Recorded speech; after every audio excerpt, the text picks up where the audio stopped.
people like me. You need people like me so you can point your fucking fingers and say, that's the bad guy. That's the bad guy. That's the bad guy. That's the bad guy. That's the bad guy.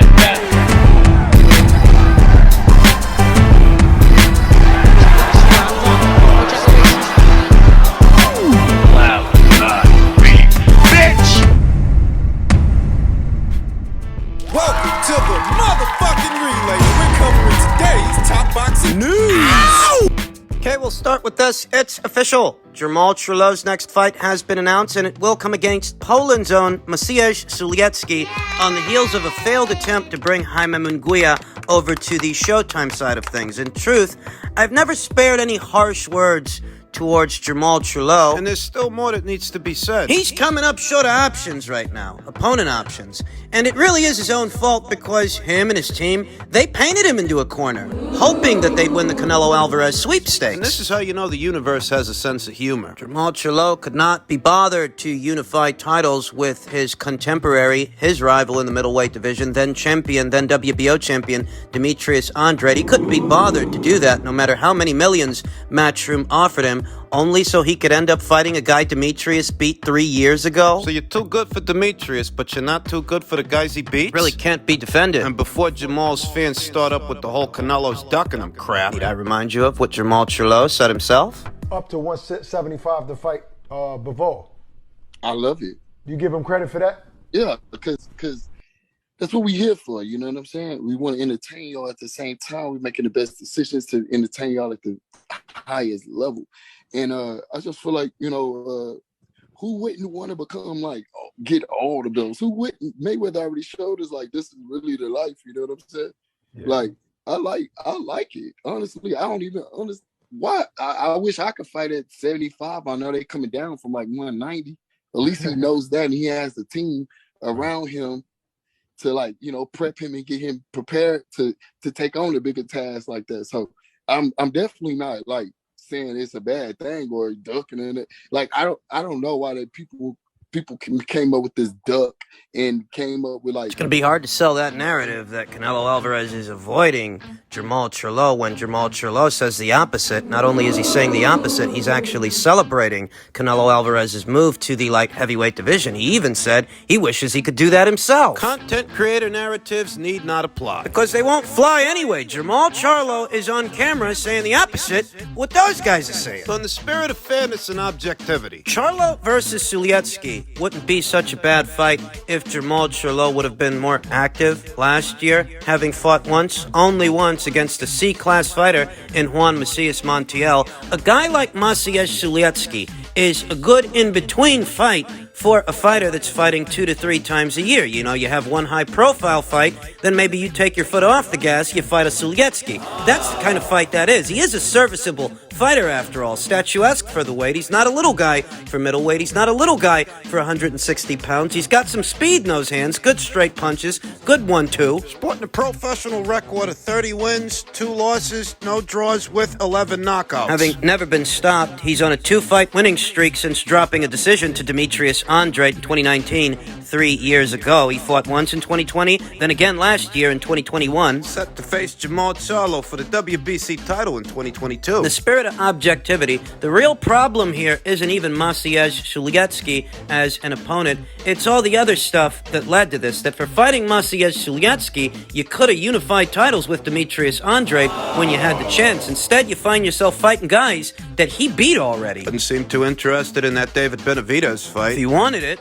if he really wanted it, it's something that could have went down last year. I think it could have. I mean, the man fought only once. It's not like his dance card was booked. And for still campaigning as a middleweight on this kind of schedule, the PBC has more ponies in that super middleweight show than that middleweight show, so why not move up in weight? I mean, Jermall Charlo's not likely to get a Golovkin fight, not when Golovkin has made it past Ryota Murata, and all he's got to do now is wait for Canelo Alvarez to take on Dimitri Bivol so they can have their trilogy. You're not likely to get a fight with either of those two guys. You're not set to unify titles with anybody. Nobody expects you to face the winner of Yanni Bekalim Kanuli versus Danny Dignam. Demetrius Andrade's on his way upstairs, so why aren't you? He's set to take on Zach Parker in May, so what's Jermall waiting for. There are actually more high-profile fights at 168 pounds than there are at 160. You know, you can't blame Jamal Charlo and his team for what happened with Munguia. Nazca sabotaged that fight. In so many words, that's what he did. You can't blame Jamal, and you can't blame the PBC for that. Showtime actually put their best foot forward to try to make a decent fight. And you can't blame them for that, but you can blame them for everything else. Jamal Charlo is one of several contributing factors to a stagnant middleweight division. Historically, middleweight is supposed to be one of the glamour weights, one of the prestigious weight classes, but not today's middleweight division, and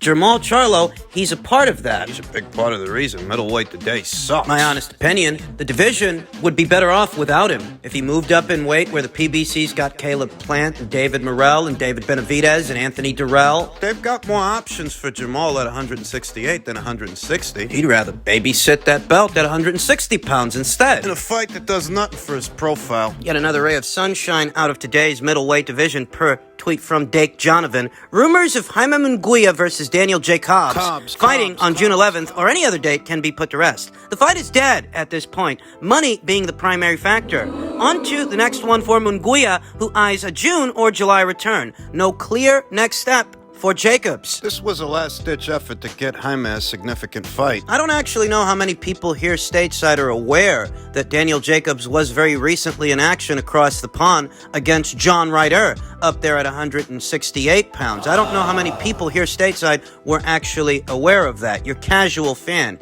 Your fan that only knows a handful of fighters. You lost that fight. Don't get me wrong, I, like many of you out there, feel Daniel did enough to win a decision, but it was not awarded to him. Perhaps it's karma for the decision that he was given against Gabriel Rosado in a fight that many people feel he lost. That karma's a bitch. So that fight's dead, and Jaime is stuck without a dance partner for either June or July. Jaime, like Jamal Charlo, his team. You know, he's yet another guy who's painted himself into a corner based on what actions he hasn't taken, what fights he hasn't fought. He's been in the middleweight division long enough that he should see himself vying for a middleweight title, but they pulled him out of that Carlos Adames WBC final eliminator. They sabotaged the Jamal Charlo fight, and now The Jacobs fight is dead in the water. do you think that might coax them to perhaps revisit the Carlos Adames final eliminator or revisit the Jamal Charlo fight? I don't know. Your guess is as good as mine, but the way I see it, Golden Boy Promotions, they don't have the bodies to spare.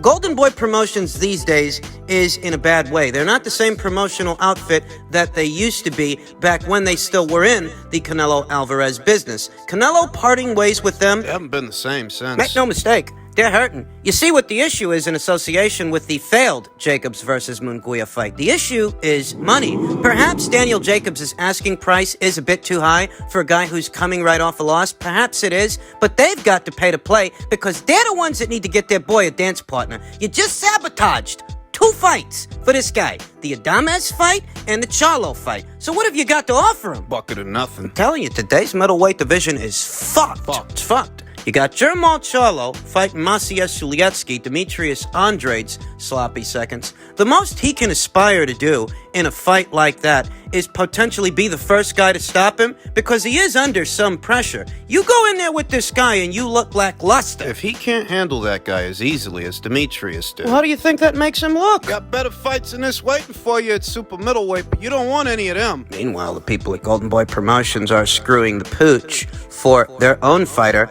Jaime Munguia, who's been at middleweight long enough that at this point, he should be fighting for a world title, and that doesn't appear to be the plan they have for him. I mean, this is a guy who's got how many fights? The guy's got 39 fucking fights. 39, close to 40 fights. The guy's got close to 40 fucking fights, and he's not ready to fight for a title yet. You know what? I think he's ready, but they're not ready to let him. When the Jamal Charlo fight first fizzled out, Stefan Espinoza made sure to divert any blame away from Jaime. As far as Showtime's Stefan Espinoza is concerned, Jaime wanted to fight. It's his people that didn't want it for him. Oscar going on about how it needs to be a joint pay-per-view. Hey, listen, sweetheart, this ain't Maypac. This ain't a big enough fight to where you need to have two major platforms involved. He sounds about as silly as Sean Gibbons saying Garcia versus Isaac Cruz needs to be a pay-per-view. They're playing the same game. That's what they're doing. Sean Gibbons sabotaged the Ryan Garcia fight for Isaac. Sabotage that for Isaac by saying it needs to be a Showtime pay-per-view. In turn,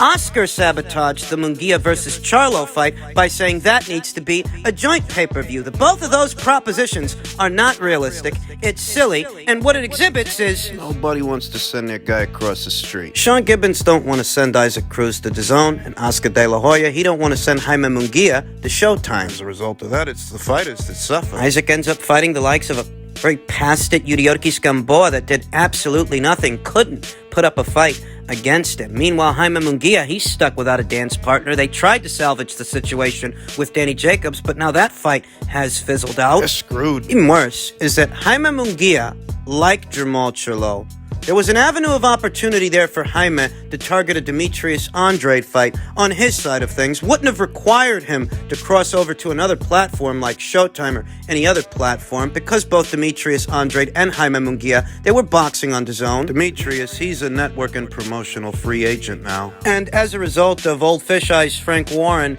winning the purse bid for the Zach Parker fight, his next fight, it's going to be over there on BT Sport. It's going to be a Queensberry promotion. Better still, before it all came to that, Demetrius was right there on DAZN, the same as Jaime, and they could have pursued that fight without any worry of Jaime having to cross the street, but they didn't want to do that. How could not fighting one guy fuck up a division this much? Strange as that might sound, that seems to be the case. Jermall Charlo didn't want to fight Demetrius Andrade. Jaime Munguia didn't want to fight Demetrius Andrade. Now, they don't even have that option because Demetrius is moving up in weight. They tried to do a fight with each other. That didn't work out. Gennady Golovkin, he doesn't give a shit about either of these guys. He didn't want to fight Demetrius either, even though he could have. I mean, just throw the whole goddamn division away. This entire crop of middleweights, just chuck it in the garbage. I don't know what the fuck's gonna happen with Jaime. When it comes to Jermall, as stated, he is under some pressure to look good against Maciej Sulecki because Maciej, he didn't give Demetrius Andrade any problems. You go in there, you struggle with this guy. Don't let this be your only fight this year. Fought once, only once, the whole of last year, and it was against an unheralded C-class opponent in Juan Macias Montiel. You can't get anywhere on that kind of schedule. Today's middleweight division is in bad shape. Canelo, I know you talked a lot about what happens after this Dimitri Bivol fight. Is there a name that excites you most? Is it David Benavidez? Is it Jermall Charlo? Is it Gennady Golovkin? Which one of those names excites you the most, Canelo? I like the idea to be undisputed in 175. That's what I like. But you never know. I have this fight, this step, Chris, and then we'll see, right? But I like that idea. That is Canelo Alvarez ahead of his upcoming fight with Dimitri Bivol for the WBA light heavyweight title, once again courting the idea of becoming a two-time undisputed champion. An unprecedented achievement in this postmodern era of boxing. You just don't see a lot of guys shooting for that. You don't see a lot of guys aspiring to it. Think about the two guys we just talked about, how their careers are going. If the top-earning athlete in the sport is a busy fighter, an active fighter, always in unification matches, unifying with other champions at his prescribed weight, if this is the example that he is setting as the top-earning athlete in the sport, If you want to make the kind of money that he's making, if you want to get through in your own career, where he is in his, these are the boxes you have to tick off on. If this is what you are aspiring to. The example that Canelo Alvarez is setting, if the cash cow of boxing is this busy and this active, that leaves little to no excuses for anyone else. this guy makes enough money off one fight, he ain't got to fight the rest of the year. Still make more money than everybody else. Still does, and yet he's still more active than everyone else. And not against soft competition, because Dimitri Bivol ain't exactly a light of touch. Still, there are some critics. You heard what the reporter asked him. You heard what Canelo Alvarez said. When questioned about a Jermall Charlo fight or a David Benavidez fight, Canelo Alvarez seems more interested in becoming a two-time undisputed champion. That's to his fancy. This is going to sound familiar. If Canelo Alvarez were to make it past Dimitri Bivol and make it past Gennady Golovkin for a third time, I wouldn't be against him giving Jermall Charlo a fight. I wouldn't be against him giving David Benavidez a fight. What I'm against is the idea that... What, that he's ducking those guys? I think it was unbeaten up-and-comer Quentin Randall, who very recently made an appearance on The Boxing Voice. I think it was Quentin Randall who said it best. You can only be talking about Canelo. The only person who got power like that is Canelo. What do you think about that, though? I mean, Floyd could Floyd do it. did the shit. I feel like once you've been in the game so long, and Canelo ain't never disappointed me as far as who he's fought, the way he's done. So you don't believe he ducking? Ducking who? I feel like he's not in a rush to fight Benavidez. I do feel like I don't think he's ducking on Charlo, not at all. I don't think he's ducking. He never ducked Charlo, in your opinion? No, because I feel neither Charlo. No, because it's proven fact that he tried to Canelo them offered him the fight, he turned it down. And I got this word from his brother himself. And so from Jamel out his mouth. Because when they beef, they like Cain and Abel. So all the dark secrets come. Not avoiding any of these guys. Not avoiding hard fights, he's not avoiding danger. In the light heavyweight division, least of all. But these aforementioned fighters dare not venture. It's so easy to win a title at light heavyweight. David Benavidez wouldn't be killing himself. He wouldn't still be killing himself to make super middleweight. If it were so easy to win a title at light heavyweight, David would have moved up by now. And Jamal Charlo, the same applies to him. He would have moved up by now. Instead of babysitting that green belt and defended it against guys in fights nobody's asking for, nobody wants to see. Canelo might shoot for undisputed at 175 pounds. That don't sound like cherry picking to me. Not when he would have to face the winner of Artur Beterbiev versus Joe Smith Jr. A lot of people, they're picking Artur Beterbiev to win that fight because in many ways, Artur Beterbiev has a more refined version of Joe Smith Jr.'s base style. Both boys, they're hard punches, durable, and they're pressure fighters. But Artur comes from a better amateur background. There really is more nuance to Artur's. They're both pressure guys, but Artur just seems better at it. Those two boys are supposed to be locking horns this summer for 3 of the 4 alphabet titles at 175 pounds. Before it comes to that, Canelo Alvarez will collect his piece of that puzzle, or attempt to, by taking on unbeaten Dimitri Bivol. Nothing sweet at 175 pounds. We're thinking 3 fights from now. That's what we're thinking. And things you gotta pay attention to, things you gotta be mindful of, is that very soon, Zurdo Ramirez is gonna be taking on Dominic Bosel in a WBA final eliminator in an attempt to become the mandatory challenger for the winner of Canelo Alvarez versus Dimitri Bivol. I think Zurdo's gonna knock that guy out. Dominic Bosel, he's been stopped before, and I think he's gonna get stopped again by Zurdo Ramirez. If and when that happens, Zurdo Ramirez will be in a pole position to challenge Canelo Alvarez for his WBA title if Canelo pries it away from Dimitri. That's the basic idea. The question is, if Canelo beats Dimitri and Zurdo beats Dominic, are the WBA going to order a fight between them in a timely fashion? Because if they do, that could get in the way of Canelo Alvarez's undisputed aspirations at light heavyweight. Remember, we're talking about 3 fights from now. Not just 2. If Canelo Alvarez beats Dimitri Bivol, he moves back down, he takes on Gennady Golovkin, at which point he might move back up to shoot for undisputed at light heavyweight. Golden Boy and Zurdo are going to pressure the WBA to order that fight. They're going to pressure them to either force a fight with Canelo or force Canelo to vacate. They're going to try to throw a monkey wrench in his plans. Because that's what their plan is, and that's a situation you want to keep an eye on. Could Zurdo Ramirez and Golden Boy Promotions stand in the way of Canelo shooting for undisputed?